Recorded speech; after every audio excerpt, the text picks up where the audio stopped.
Okay, magandang araw sa inyo mga boss. So, andito tayo sa bahay. So, may papagawa kasi ako rito sa bahay sa may opisina ko. So, marami na kasi akong gamit dito na mga tools, wala na akong paglalagyan. So, ang gagawin ko na lang dito, magpapagawa ko ng lagay ng tools ko.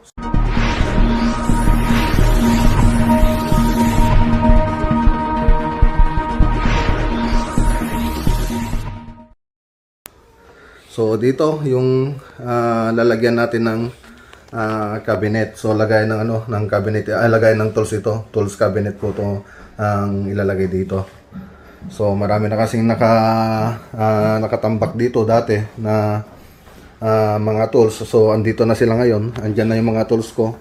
So makalat na. So kailangan kong iayos. Tapos itapon na lang siguro yung mga hindi na kailangan. So ditong banda ang gagawan natin. So ito pala yung opisina ko mga boss.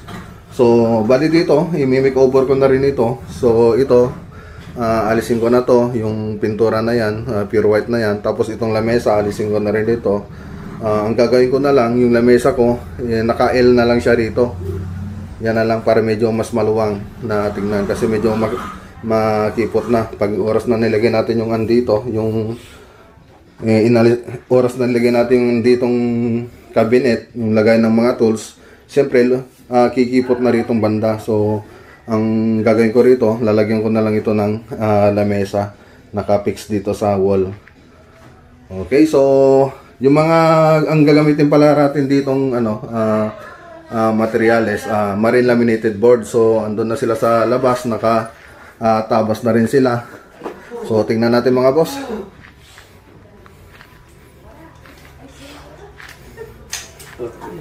So andito tayo sa likod.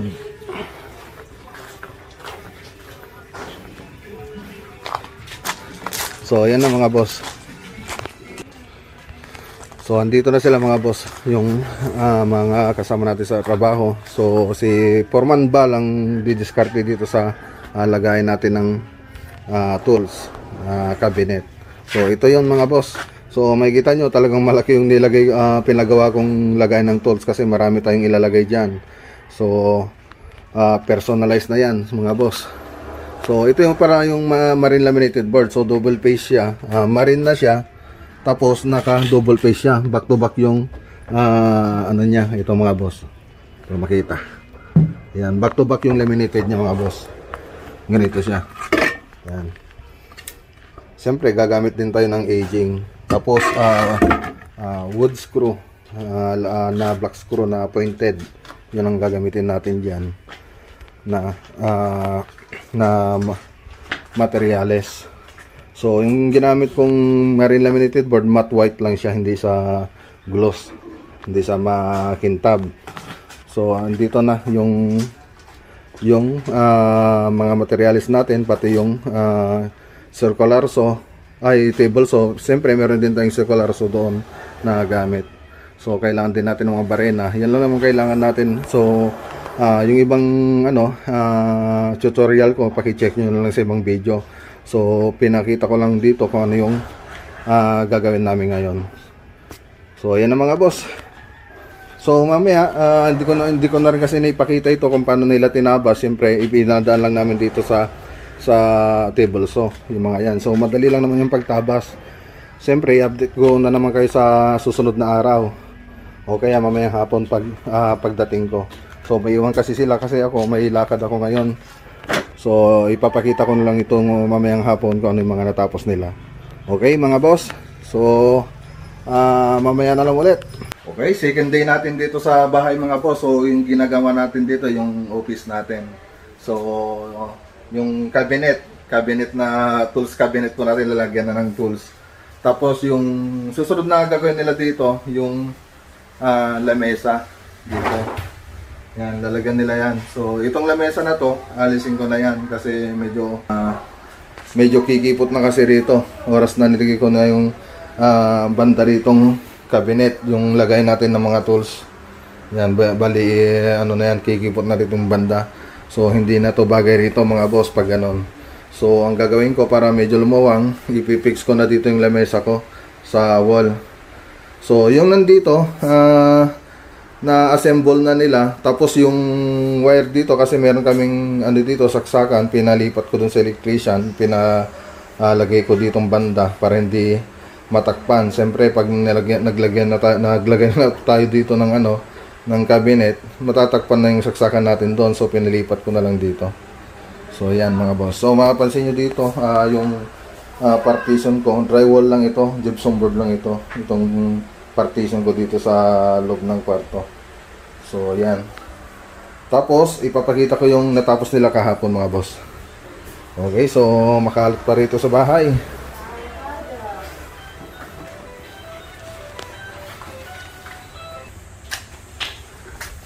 Okay, so ito yung nagawa nila kahapon mga boss.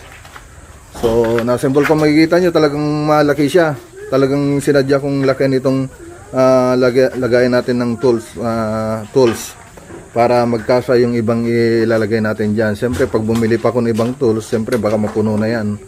So ngayon ang ginagawa ni AJ, naglalagay na siya ng ng aging. So pinapahiran niya na ng rugby yung mga lalagyan natin. So yung aging natin, white din na matte yung nilagay natin dito. So ipinaliwanag ko rin dyan kung paano mag-aging, na makikita nyo dun sa mga tutorial ko, pakibisita na lang mga boss. So naglagay rin tayo ng drawer dito. So yan, so makikita nyo rin dun sa ibang videos ko yan kung paano maglagay ng drawer guide.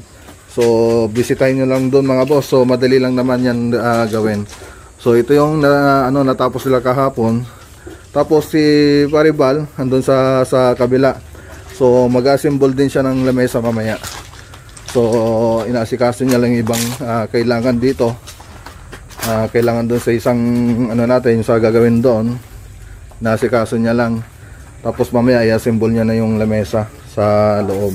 So yan muna yung update natin dito mga boss. So sa susunod na araw, ipapakita natin yung mga susunod na matatapos. Okay?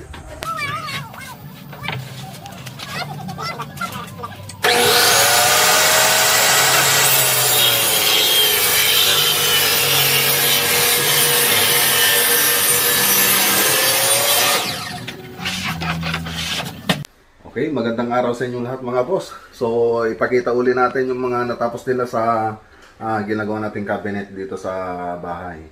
So, tingnan natin mga boss. So, dito mga boss, nipix na nila yung cabinet natin. So, nakapix na siya doon. Makikita nyo dyan, naka-screw na rin siya. Tapos yung ginawa nating backing dito, yung mismong wall na lang ng bahay. Yung nilagay natin backing. So ganun din dito sa kabila. So yan po yung itsura niya pag na-assemble. So ngayon, ang kulang pa dito, palalagyan ko pa ito ng shelves dito mga boss.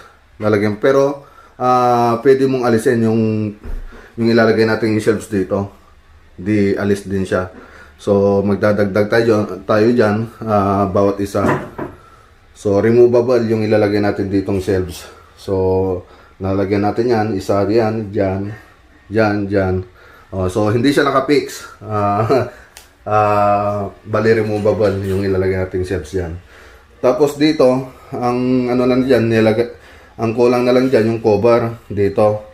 So nilalagay na nila yung cover dyan, yung handle, tapos yung cover. Bali ito kasi yung drawer niya mga boss. Ito yung drawer niya. Yan. So yung kulang na lang dito yung ilalagay na cover dito, tapos yung handle. Tapos dito meron naman ng dito cover. So ang kulang na lang dito yung tatlong pinto. Ang kulang na lang diyan, tapos ilalagay na lang yung handle. So dito naman sa kabila, so makikita niyo rito, may na rin, mapagawa na rin tayo. So may drawer na rin dyan, dalawang drawer na maliit, tapos isang malaki. Tapos doon na yung part na may upuan. Tapos dito gumawa tayo ng floating shelves, kaya lang medyo mabigat itong gawa natin. So mas maganda siguro na gumawa tayo ng ganito, yung medyo mas manipis dito, kahit kalahati lang nitong 3/4 na laminated board, para hindi mahirapan yung nandito. So ngayon, siyempre pag inilagay natin yon, siguradong medyo ano siya, lumalaban, babagsak siya. So ang gagawin natin ngayon, baka pwede nating lagayin dito. So lalagyan natin ng suporta ditong banda. Okay, doon. Kasi hanapin pa natin yung studs na ito. Kasi framing lang ito mga boss, drywall lang itong partition namin dito sa bahay. So gypsum board lang siya. So hanapin pa namin yung framing niyan para doon namin ilagay yung ilalagay namin dito. Yan. So baka pwedeng baka pag nilagay namin dyan, baka nandito na siyang banda o kaya ditong banda. So hanapin lang namin mga boss. So yan lang sana yung paggawa ng floating shelves.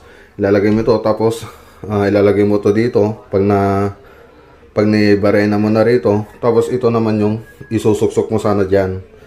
So medyo alanganin nga lang kasi medyo mabigat itong materialis natin ginamit dito. So solid kasi talaga siya, marine laminated board.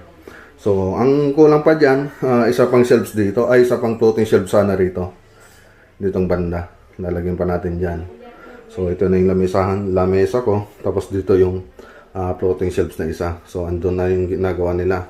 So tingnan natin mga ginagawa nila doon sa kabila mga boss. So yung ibang tutorial na ito, makikita nyo naman doon sa ibang video ko kung paano gumawa ng drawer guide, maglagay ng concealed. So nandun sa tutorial ng nasa tutorial po, nasa video ko, hinahanapin nyo na lang. So ito na yung cover natin sa pintuan ng cabinet natin. So yan, so nilalagyan na lang nila may aging na rin siya. So nililinisan na lang ni Master AJ, banal. Okay. So yan, gas lang po yung linis namin dito sa may aging niya. Kasi may mga rugby pa siya mga boss. Okay, so si Paribal, ano yan Paribal? Takip yung takip ng pala, ng drawer natin. So andun na yung ibang takip ng drawer na gawa na rin. So simple lang yun naman yung ginawa kong takip ng yung handle na binili ko. So ganyan lang. Yung iba, halos ganyan lahat. Okay, so yan lang muna yung update natin dito sa bahay mga boss. So ipakita natin yan susunod na araw. Okay, mamayang hapon mga boss. Okay. Okay, magandang araw sa inyo mga boss. So natapos na natin yung office makeover natin, yung cabinet na ginagawa natin, tapos yung ginawa kong lamesa sa opisina ko. So tingnan natin ang mga boss kung ano yung naging itsura niya nung natapos. So yan na siya mga boss. So okay na. So natapos na nilang lahat yung pinagawa ko.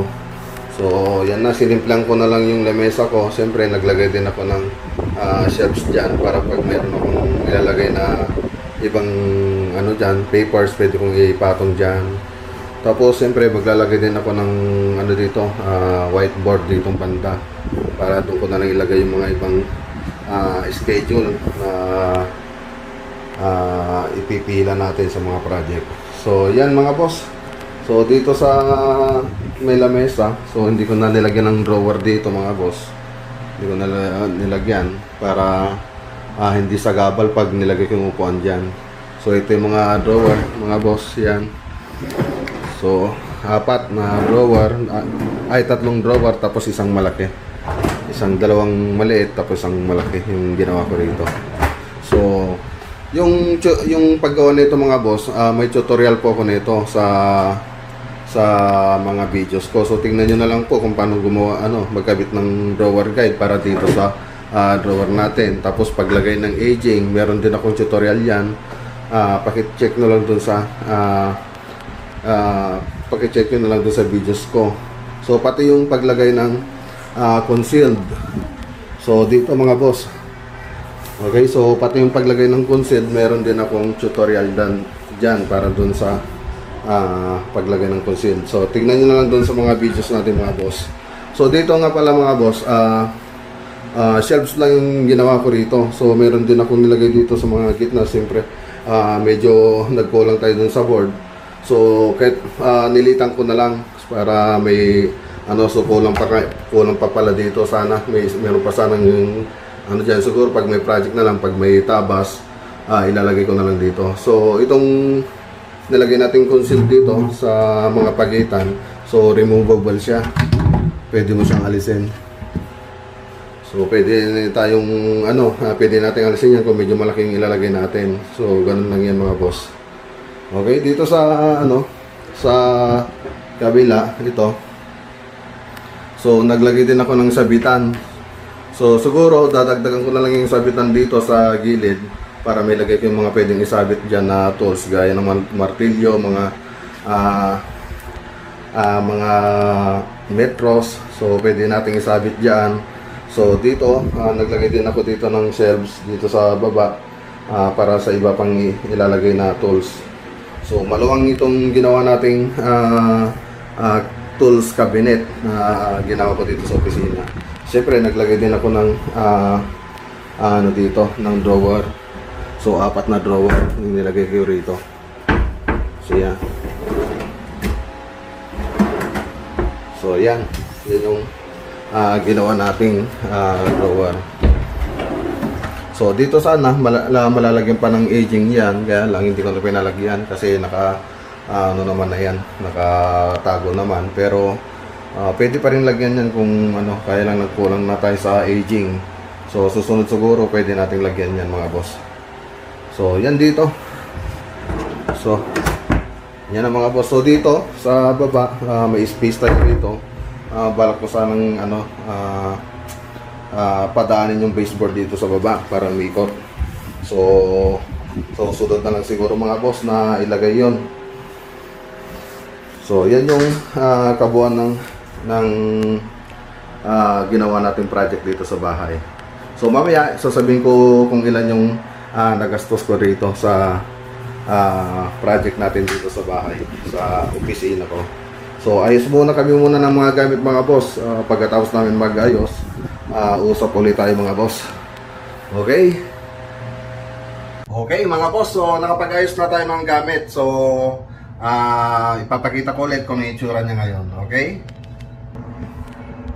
So yan na mga boss, so nakapag-ayos na tayo ng gamit natin. So yan na siya, ang itsura niya ngayon.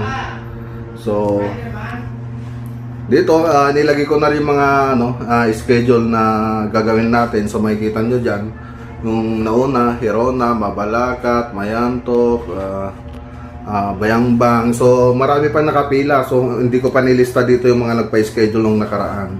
So andyan na lahat, pati yung December meron na rin tayong dyan nakapila, pero konti pa lang. Tapos dito sa ongoing projects natin na house project na Panikitarlac at Malasigi, tsaka Kamiling, tsaka Mayantok. Bali isa pang Hirona pala ang nadagdag dito na project natin. So nagbukas tayo ng project sa Hirona. So yan yung mga nakapila sa ating mga boss. So tumatagal lang yung project natin dahil sa maraming additional na pinapagawa yung mga ibang project natin. Dati ceiling lang ipapagawa nila, ngayon nagpa-additional sila ng pintura, ganyan. So mga partition pinapa-additional nila, kaya tumatagal tayo sa isang project. So ganun po, kaya medyo natatagalan tayo na matapos yung isang project. So sinusulit nila yung mga paggawa natin sa bahay nila habang andun tayo. So yan, so dito nakapag-ayos na rin ako rito. Andyan na rin yung mga tools ko. So andyan na. So andyan na lahat. So andyan na rin yung ipon ko para sa Christmas party nila, sa mga bonus nila. Okay, so meron na rin laman yan. So andyan yung mga tools ko. So yung ibang tools ko hindi ko pa naisabit dito. Okay, so mas maayos na siya kaysa sa dati. So ganun din dito. Naitago ko na rin mga kalat dito. So kunting ayos pa. So nagmamadali kasi kami na nag-ayos kanina rito. Okay, so meron pa rin tayong extra na lagayan ng mga ibang maliliit na item na gamit. So dyan natin nilagay. Okay, so yung nagastos ko dito pala mga boss, ang nabili kong mga materials dito ay 9 pieces na laminated board. Ito laminated board, double piece na siya, marine laminated board. Tapos 50 meters na aging, yung para dito sa aging niya. Ito. Yan, 50 meters na aging. Tapos, apat na bottle ng rugby. Yung malilit lang na parang bote ng nasa 8 ounce yata yun. Yung 4 bottles na rugby. Tapos, 3 pieces na handle. Ito, yung big handle. Tapos, 6 pieces na small handle. So, ito yon yung small handle. So, 6 yun. Meron pa doon sa loob. Tapos, 7 pieces na drawer guide. So, may drawer guide tayo dyan na nilagay dito sa loob. Tapos, dito. May drawer guide tayo dyan. Tapos, 12 pieces na concealed. So, tag-apat na concealed yung nilagay natin dito. Tapos 500 pieces na screw na 1.5 para sa pag-screw natin dito sa mga ano natin dito sa laminated board. Tapos 17 pieces torque screw yung pang-fix natin dito sa cabinet natin, tsaka dito sa may dito sa lamesa natin, tsaka dito sa may floating shelves. Tapos 17 pieces ay 2 liters ng latex. So flat latex. So pinang-retouch lang natin dito mga boss. Tapos yung 1 litro pinang-retouch din natin dito kasi inalis na natin yung design dito na spray. So inalis ko na. So sinimplihan ko lang itong ano natin dito mga boss, yung ginawa ko dito sa opisina ko kasi dati sobrang kalat kasi nito. Sobrang kalat nito. Ay saka pala, yung nagastos natin lahat dito umabot ng 32,804. So yung materials niya nasa 27,104. Tapos yung labor nasa 5,700 yung nagastos kong labor dito. So total siya ng 32,800 for lahat yung nagastos ko rito. So mas okay na siya ngayon yung opisina ko ngayon kaysa yung dati. So makalat kasi dati. Ito save space tayo rito. Tapos yung mga kalat na ano natin dito, na nitago natin yung mga kalat natin diyan. So tapos maganda na rin magtrabaho rito. Kahit gabi okay na siya. So ito yung itsura ng opisina ko. So maliit lang siya pero malinis. Yan yung itsura ko. Tapos yung side natin naka-metallic epoxy. So mapansin nyo nawawala na yung kintab na ito. So sinadya kong hindi punasan itong metallic epoxy natin kasi marami kasi nagtatanong sa akin kung paano ba pakintabin itong floor natin na metallic epoxy. So ibabapping ko yan siguro sa ibang video na lang. So hayang ko muna siyang mawala yung kintab. Tapos ibabapping ko para makita ninyo kung paano mag-maintain ng metallic epoxy. So hinahayaan ko lang siya na ano muna ngayon mawala yung kintab niya bago ko ibapping. So hindi ako nagpupunas dito. So puro walis lang ginagawa ko rito. So marami ng mancha na nandyan. So yan siguro isusunod ko na i-vlog kung paano mag-bapping nito, kung paano pakintabin ulit yung metallic epoxy. Okay? So yan lang yung ginawa natin dito. Siya nga pala mga boss, ito pala okay din pala yung 3/4 na ginawa natin dito na ay 1/2 na ay 3/4 pala na ginawa nating shelves dito. So kaya nang palang buhatin nung nilagay nating ano dito yung palaman dito. So okay naman siya. So ganun pa rin yung size niya na nilagay natin to. 3/4 na laminated board yung nilagay natin dito na shelves. Gaya nito, kasing kapal nito. Itong dito mga boss. Kasing kapal din ng ginawa natin lamesa. Tapos yung cabinet, yung tools cabinet natin dito. Okay, so yan lang yung pwede kong may pakita ngayon boss. Siyempre may shoutout tayo. Okay? Hey! So yan mga boss, shoutout muna tayo mga boss. So shoutout pala kay Dodong Nest TV from California, USA. At shoutout din kay Kanopute TV Madarang from Brunei. Shoutout din sa iyo kay Mary Joy Abalos.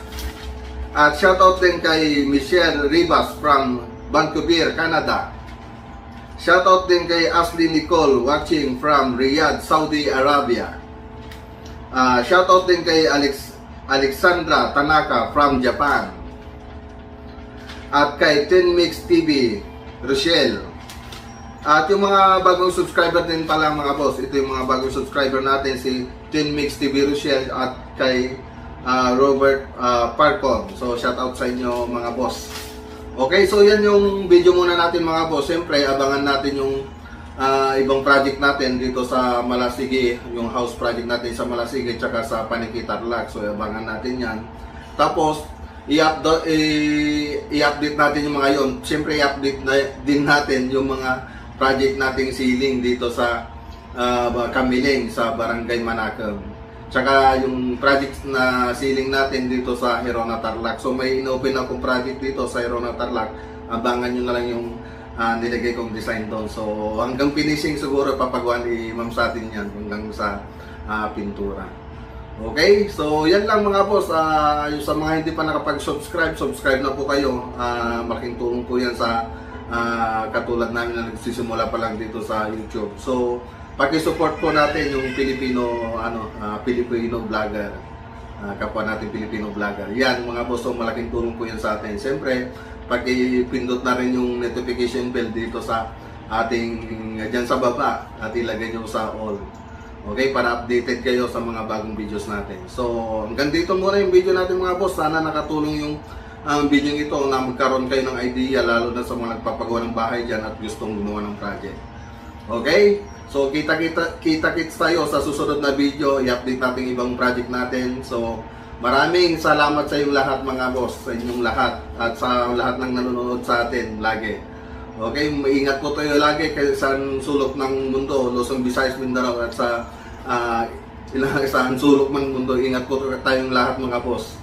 So, yan hanggang dito muna yung video natin mga boss.